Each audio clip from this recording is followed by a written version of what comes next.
Hello दोस्तों, क्या हाल चाल है आप सभी के। आशा करता आप सब बहुत अच्छे होंगे और मैं बता दूं मैं भी बहुत अच्छा हूं। तो चलिए शुरू करते हैं आज का क्लास। और आज का क्लास का टॉपिक क्या रहने वाला है सर। ऐसे आज के क्लास में हम लोग फुल क्वेश्चन प्रैक्टिस करने वाले हैं फॉर फीचर प्लस री इशू के ऊपर। तो आज हम लोग दो क्वेश्चन प्रैक्टिस में लेंगे और अच्छे से रिवाइज करने का कोशिश करेंगे, जिस क्वेश्चन में री इशू का भी टॉपिक रहेगा और फोर फीचर का भी रहेगा, और कैपिटल रिजर्व में ट्रांसफर कैसे करते हैं, उसमें अमाउंट कैसे लेकर आते हैं, उसको भी देखेंगे। तो चलिए शुरू करते हैं आज का class. Hey Google, which is best tutor class in Bokaro? It's efficient.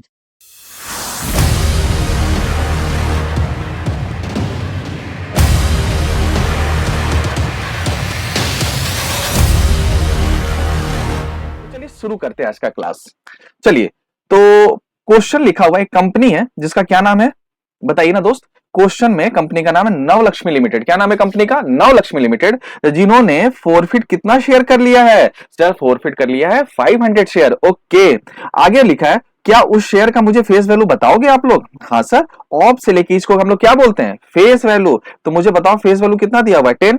तो क्या मैं यहाँ पे ऑलरेडी 10 लिखकर बैठ गया हूं क्या टेबल में? हाँ सर, आपने तो फेस वैल्यू में पहले ही लिख लिया 10 रुपए। ओके, आगे बोलता है क्यों फॉरफिट किया जा रहा है? क्योंकि वो बच्चा गंदा निकल गया, बदमाश निकल गया। क्यों बदमाश निकल गया सर? वो पेमेंट नहीं किया। क्या चीज का पेमेंट नहीं किया? फर्स्ट कॉल 3 रुपए। ठीक है, तो आइए ना साथ ही साथ फर्स्ट कॉल के घर में हम यहाँ पे क्रॉस लगा लेते हैं, क्योंकि पैसे नहीं मिले। इसका मतलब कंपनी ने पैसे मांगे होंगे और मांगने पे पता चला कि उसने पैसे नहीं दिए। ठीक है सर, बढ़िया। आगे लिखा है फाइनल कॉल 2 रुपया is yet to be made. एक अंग्रेजी लिखा हुआ है सर, क्या अंग्रेजी लिखा है बताऊं मैं? लिखा है फाइनल कॉल 2 रुपया is yet to be made. मतलब कंपनी ने अभी 2 रुपया कॉल फाइनल कॉल के नाम से किया नहीं है, मांगा नहीं है। ठीक है, यानी कि ये कॉल्ड अप नहीं है। तो मैं अगर यहां पर डैश कर दूं, नहीं मांगा है, और जब मांगा नहीं तो पे कहां से करेंगे? ठीक है सर, बढ़िया। अब मुझे आगे बताओ क्या सारे के सारे फोरफिटेड शेयर री इश्योर है? तो बताओ हमारे क्वेश्चन में फोरफिट शेयर कितना है? हमारे क्वेश्चन में फोरफिट शेयर है 500 और री इशू कितना कर रहे हैं? क्या हमने जितना फोरफिट किया सारे के सारे हम री इशू कर रहे हैं? हाँ सर, मैं नहीं बोल रहा हूं, क्वेश्चन बोल रहा है। क्वेश्चन पढ़ लो ध्यान से। ठीक है, आगे बढ़ते हैं। बोलता है हमसे क्या पूछ रहा है? आपसे पूछ रहा है जर्नल एंट्री कब, इफ ये जो शेयर जो हम री इशू कर रहे हैं, कितने में री इशू कर रहे हैं? 8 रुपए पे। कितने पे री इशू कर रहे हैं? 8 रुपए पे। और ध्यान देना आगे इस बार कुछ लिखा हुआ है। क्या लिखा हुआ है? एक चीज लिखा हुआ है सर, फुल्ली पेड अप। क्या लिखा हुआ है? Fully paid up. मतलब जो हमने फाइनल कॉल नहीं किया था ना, वो 2 रुपया, वो भी हमने मंगा लिया। तो अब ये जो शेयर है वो कैसा हो चुका है? Fully paid up. कितना हो गया? Fully paid up. और जैसे फुल्ली पेड अप हो गया तो आप बताओ हम इसके सामने अमाउंट कितना लिख देंगे? हम इसके सामने फुल फेस वैल्यू वाला अमाउंट लिख देंगे। यानी कि हमने जो बचे हुए पैसे थे वो भी मंगा लिए, यानी कि 10 रुपया हो गया फुल्ली पेड अप। ओके, तो मुझे बताओ अब क्वेश्चन को सॉल्व कैसे करेंगे। तो फर्स्ट कॉल 3 रुपया वो नहीं दिया, फाइनल कॉल कंपनी ने मांगे नहीं। मुझे बताओ एप्लीकेशन और अलॉटमेंट के कितने पैसे फिर होंगे? अगर हम माइनस कर कर निकालें, 10 में से अगर 5 माइनस करें तो एप्लीकेशन और अलॉटमेंट के इकट्ठे कितने पैसे हो रहे हैं? 5 रुपए। और अगर 10 का 10 है, यानी कि फेस वैल्यू और पार सेम है, तो क्या मैं बोल सकता हूं कि that shares are issued at par? तो क्या इधर भी एप्लीकेशन और अलॉटमेंट का फेस वैल्यू भी 5 रुपया हो जाएगा? The answer is yes. हाँ सर, बिल्कुल। आगे बढ़ते हैं साहब, आगे बढ़ते हैं। तो एप्लीकेशन अलॉटमेंट के बारे में कुछ नहीं बोला है, तो ये हम मान कर चलते हैं कि ये कंपनी ने मांगे होंगे और ये पे कर दिया होगा। हाँ या ना? अब मुझे बताना, तो सर इस क्वेश्चन में कॉल्ड अप वैल्यू कितना हो गया? सर इस क्वेश्चन में कॉल्ड अप अगर हमें पता करना है तो कॉल्ड अप के लिए हमें किस घर का अमाउंट उठाना पड़ता है? सर आपने हमें याद करवा दिया है, कॉल्ड अप के लिए हमें फेस वैल्यू के घर का अमाउंट उठाना पड़ता है। हाँ सर, फेस वैल्यू के घर का अमाउंट उठाना पड़ता है। और अब अगर हम कॉल्ड अप की बात करेंगे तो ये रहा कॉल्ड अप, और कॉल्ड अप के लिए हमको फेस वैल्यू का घर देखना पड़ता है। और इस बार कॉल्ड अप के घर में कितना टिक है? सर 2 टिक है। और दोनों के सामने जो हम अमाउंट उठाने वाले हैं, हम किस घर का उठाने वाले हैं? सर हम इस बार उठाने वाले हैं फेस वैल्यू का। और फेस वैल्यू के सामने जो टिक लगा हुआ है 2 अमाउंट का, वो दोनों अमाउंट जोड़कर कितना हो रहा है? The answer is 5 + 3 8 rupees. तो अगर आपको अच्छा लगे तो मैं यहां पे लिख दूं 8 रुपए। हाँ सर, आप लिख दो 8 रुपए। बढ़िया। अब मुझे आगे बताना, हमें जर्नल एंट्री करना है। तो हम जब जर्नल एंट्री करते हैं ना, तो सबसे पहले हम फोर फीचर के एंट्री के लिए हम सबसे पहले किसको डेबिट करते हैं? हम सबसे पहले डेबिट करते हैं सर शेयर कैपिटल अकाउंट। तो ऐसा करते हैं, हम सबसे पहले क्या कर लेते हैं, हम पहले एंट्री लिख लेते हैं। ठीक है, क्या इस क्वेश्चन में हम सिक्योरिटी प्रीमियम लिखेंगे? कहां से लिखेंगे सर? ये तो पार वाला क्वेश्चन है, तो प्रीमियम कहां से आएगा? ओके सर, आगे बढ़ो। अगर प्रीमियम का बात आता और प्रीमियम कंपनी को रिसीव नहीं होता तो क्या प्रीमियम लिखते हैं? The answer is yes. क्या बोलकर लिखते हैं? Securities premium. और क्या उसको करते? डेबिट करते सर। इस क्वेश्चन में लिखेंगे नहीं क्योंकि इस बार ये पार में इश्यू हुआ है। बढ़िया बढ़िया।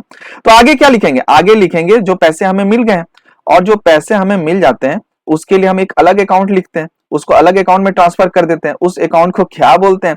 Share for future account. और जो पैसे हमें ना मिलते हैं भैया, हमें पैसे ना मिलते हैं, हम उनका नाम लिखते हैं। तो इस बार हमें जो पैसे ना मिले हैं, जो इस बार पैसे हमें ना मिले हैं, क्या पैसे हमें ना मिले? सर ये देखो क्रॉस लगा हुआ है। और क्रॉस किसके सामने लगा हुआ है? क्रॉस लगा हुआ है फर्स्ट कॉल के सामने। तुम क्वेश्चन पढ़ लो, क्वेश्चन में भी लिख रहा है कि हमें फर्स्ट कॉल 3 रुपया नहीं मिला है। बढ़िया। तो मुझे बताओ इस बार हम शेयर के आगे क्या लिख लेंगे? हम लिख लेंगे शेयर फर्स्ट कॉल अकाउंट। पहले हम एंट्री लिख रहे हैं, फिर आपके साथ अमाउंट निकालेंगे। क्या इसके जगह पे हम एक और नाम लिख सकते हैं? सर हम लोग बताएंगे। नहीं, मुझे बताने दो सर, हम लोग बताएंगे। सर मैं बता रहा हूं, मैं बोल रहा हूं यहां पर हम एक और नाम लिख सकते हैं, that is called calls in arrears account. यहां तक अच्छे से रिवाइज हो गया सर? हाँ बढ़िया हो गया। अब अमाउंट की बात करते हैं। तो मुझे बताओ शेयर कैपिटल में जो हम अमाउंट लिखते हैं वो क्या लिखते हैं? पहले तो हम अमाउंट लिखते हैं कॉल्ड अप फेस वैल्यू। तो तुम ही मुझे बताओ इस बार कॉल्ड अप फेस वैल्यू कितना है? इस बार जो कॉल्ड अप फेस वैल्यू है ना वो कितना है? सर वो तो 8 रुपए। तो हम यहां पर कितना लिख देंगे? 8 और मल्टीप्लाई करते हैं जितना हमने शेयर फॉरफिट किया। तो मुझे प्यारे बच्चों बताओ हमने इस बार जो शेयर फॉरफिट किया है वो कितना शेयर फॉरफिट किया है? The answer is 500। तो अब मुझे बताओ क्या मुझे 8 को 500 से मल्टीप्लाई करना पड़ेगा? हाँ सर। और जब हम इसे मल्टीप्लाई करेंगे तो हमारा जो आंसर निकल कर आएगा वो 4000 आ जाएगा। हाँ सर। और हमने इसको ब्रैकेट में ले लिया। शेयर फॉर फ्यूचर बताओ 8 रुपए मांगे थे, कितना मुझे दे दिया है? सर जो दे दिया है ना उसके सामने टिक लगा है।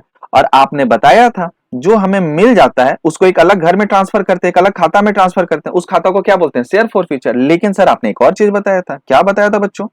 आपने बताया था कि हम शेयर फॉर फ्यूचर के अकाउंट में जाकर कौन से घर का अमाउंट लिखते हैं, कौन से कॉलम का अमाउंट लिखते हैं? The answer is face value.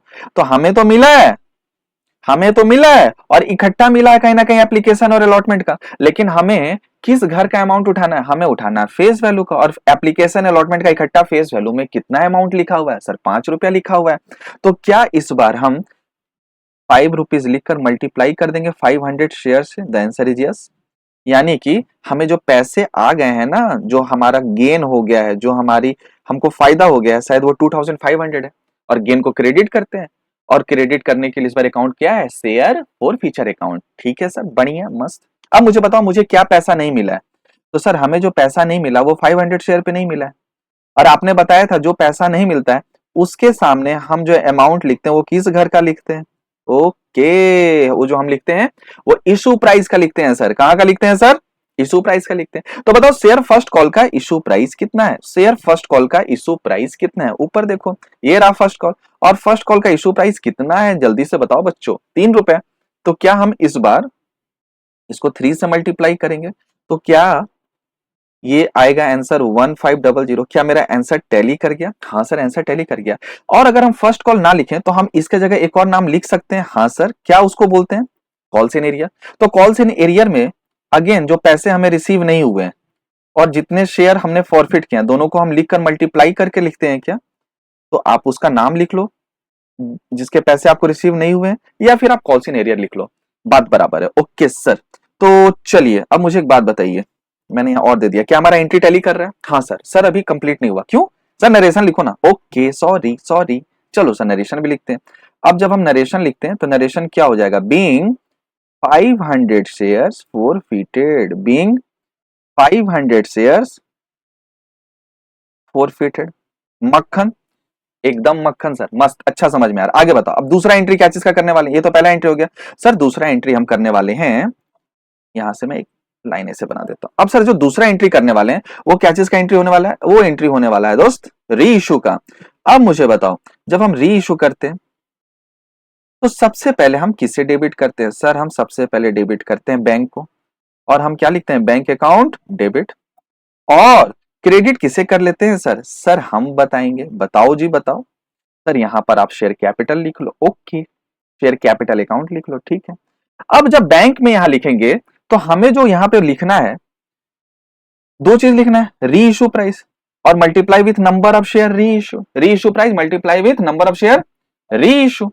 आओ ऊपर देखते हैं क्वेश्चन लिखा हुआ है जितना शेयर हमने फॉरफिट करा था क्या पूरा का पूरा हमने उसे ही री इशू किया है? हाँ सर। तो हमने फॉरफिट कितना करा था सर? 500। तो री इशू भी कितना कर रहे हैं? 500। चलिए, और जब री इशू कर रहे हैं तो क्या उसको री इशू प्राइस पे करते हैं? हाँ सर। क्या री इशू प्राइस क्वेश्चन में दिया हुआ है सर? हाँ सर। कितना दिया हुआ है सर? सर ये तो दिख रहा है री इशूड ₹4.8। तो क्या ये जो 8 है क्या इसे हम प्यार से RIP बोलते हैं? हाँ सर, री इशू प्राइस। ओके, चलिए साहब, अब हम इधर आएंगे, हमें पता चल गया, और हम अब इस बार क्या लिख देंगे? ₹8 मल्टीप्लाई विथ 500 शेयर्स। बढ़िया सर, मक्खन मस्त। तो 5 8 जा 40, यानी कि ये कितने पैसे आ गए कंपनी के जेब में, कंपनी के खाते में? 4000 आ गए। हाँ सर, 4000 आ गए। अब शेयर कैपिटल में क्या लिखेंगे? तो मैंने आपको लास्ट क्लास में रिवाइज कराया था, अगर आपने वो वीडियो नहीं देखा है तो आप पहले इसको स्किप करो, पहले उसे जाकर देख कर आओ। मैंने बताया था कि शेयर कैपिटल के सामने दो में से कोई एक चीज लिखते हैं, या तो पेड अप या तो कॉल्ड अप, या तो पेड अप या तो कॉल्ड अप, या तो पेड अप या तो कॉल्ड अप। तो पहले हम किसे ढूंढते हैं क्वेश्चन में? Paid up. अगर क्वेश्चन में पेड अप ना मिले तो फिर हम किससे काम चलाते हैं? कॉल्ड अप से। मैंने ये डिस्कस किया था आपसे, आई होप सो आप रिवाइज कर लिए होंगे, आपको पूरा याद है। तो चलो इस क्वेश्चन में ढूंढते हैं, क्या हमारे पास क्वेश्चन में पेड अप दिया हुआ है? हाँ सर, हाँ ये देखो सर, पेड अप दिया हुआ है सर। कितना पेड अप दिया हुआ है? लिखा हुआ है फुल्ली पेड अप। कितना लिखा हुआ है? Fully paid up. यानी कि जो पैसे बचे हुए थे कंपनी ने उसे भी मंगवा लिया। तो अब इसका वैल्यू कितना निकल कर आ गया? ₹10। कितना निकल कर आ गया? ₹10। तो अगर आप समझ रहे हो अच्छे से, आपको अच्छे से समझ में आ रहा है, तो क्या मैं यहां पर आपके लिए ₹10 लिख दूं? हाँ सर, लिख दो हमारे लिए, आप हमारे लिए कुछ भी कर सकते हो, हमें पता है। हाँ ठीक है जी, तो आपको सही पता है।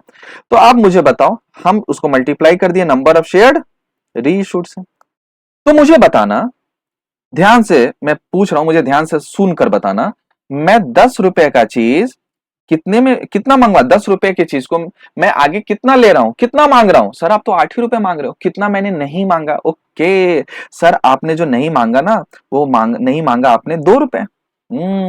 इसका मतलब आपने डिस्काउंट दे दिया, और आपने जो डिस्काउंट दिया वो कितने शेयर पे दिया? 500। मतलब जिसका री इशू प्राइस 8 है, उसका पेड अप कितना था? 10। तो 10 का चीज मैंने री इशू कितना निकाला सर? 8। मैंने कितना नहीं निकाला, मैं कितना भूल गया, मैं कितना लॉस बर्दाश्त कर लिया सर? ₹2। और वो जो लॉस है, वो जो डिस्काउंट है, उसको एक अलग घर में हम ट्रांसफर करते हैं। हाँ सर, उसको हम लोग क्या बोलते हैं? उस अकाउंट को क्या बोलते हैं? Share for feature account. बढ़िया। हाँ सर, तो ये सीखने वाला चीज था। तो मुझे बताओ, 5,000 के बदले कंपनी के जेब में जो पैसे आई वो कितने आई? 4,000। कितना नहीं आया? 1,000। क्या वो डिस्काउंट है?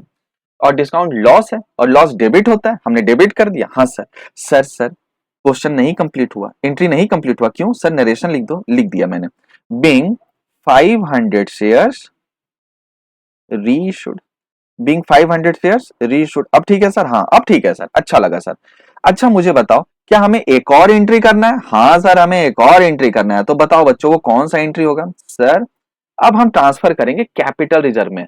अब जो हमने री इशू करा है ना, तो हमें उस पर कुछ कैपिटल प्रॉफिट हुआ है, और वो कैपिटल प्रॉफिट कहाँ ट्रांसफर होता है सर? सर वो कैपिटल प्रॉफिट ट्रांसफर होता है कैपिटल रिजर्व में। तो मुझे बता दो उसका एंट्री क्या होगा? सर उसका एंट्री होता है शेयर फॉर फीचर या share forfeited account debit, ठीक है, to capital reserve, to capital reserve. अब यहां पर कितना अमाउंट आएगा दोस्त, इसको कैसे निकालेंगे? तो इसके लिए मैंने शायद आपके साथ एक फॉर्मूला डिस्कस किया था कि आपका कैलकुलेशन इजी हो जाए। बच्चे सारे यहीं फंस जाते हैं। हाँ सर। तो सर यहां पर हम अमाउंट कैसे निकालेंगे? तो उसके लिए मैंने बोला था कि हम सबसे पहले यहां पर शेयर फॉर फीचर लिखेंगे, जो हमने जर्नल एंट्री में क्रेडिट किया था eight the time of for feature के एंट्री में। इसको मल्टीप्लाई करते हैं। हाँ सर, किससे मल्टीप्लाई करते हैं? नंबर ऑफ शेयर री इशू, कि हमने आगे कितना री इशू निकाला है शेयर का, divide by number of share forfeited, कि हमने पहले से कितना शेयर फॉरफिट कर लिया था, माइनस हम फिर शेयर फॉरफिट जो जर्नल एंट्री में क्या कर चुके थे, डेबिट कर दिए थे एट द टाइम ऑफ री इशू, उसको माइनस करते हैं। सर हम भूल जाएंगे, एक बार लिख दो ना कि ये शेयर फॉरफिट क्रेडिट कहां मिलेगा। तो मैं आपके लिए लिख देता हूं बच्चों, ये हमें मिलेगा फोर फीचर के एंट्री में। ये हमें कहां मिलेगा? फोर फीचर के एंट्री में। और ये जो शेयर फॉरफिट डेबिट है बच्चों, ये कहां मिलेगा? सर ये हमें मिलेगा री इशू के एंट्री में।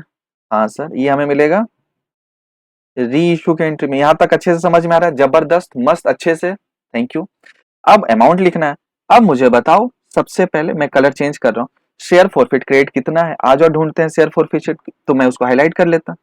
शेयर फॉरफिट, फिर शेयर फॉरफिचर जो क्रेडिट हुआ वो कितना हुआ है सर? 2500। कितना हुआ है? 2500। तो क्या मैं यहां पर 2500 लिख लूं, multiply with number of share री इशू। हमने री इशू कितना निकाला है सर? 500 शेयर का।